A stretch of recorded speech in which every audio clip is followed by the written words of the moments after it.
Hello दर्शकबिन, मैले चाहिँ अहिले यो तामुल रोप्दैछु। आज यति रोपिसकेँ तामुल। यो चाहिँ तामुल बगान हो मेरो। यति तामुल लगाएको छु यसपालि।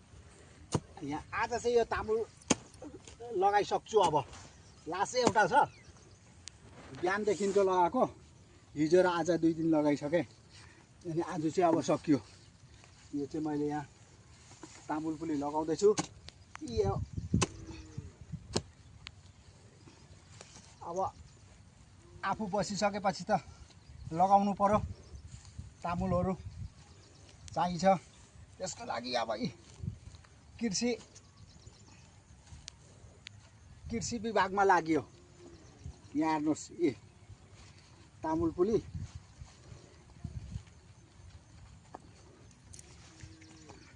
यहाँ चाहिँ मैले 150 पुली लगाएको छु तामुल। यो तामुलबारी मेरो हो। यो यसमा 150 पुली छ।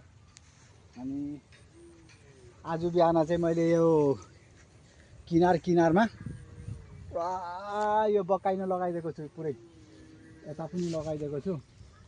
अब यो तामुलबाट यता चाहिँ उता चाहिँ अरू नै फलफुलको गछ लगाउने हो।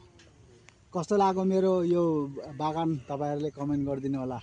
धन्यवाद छ।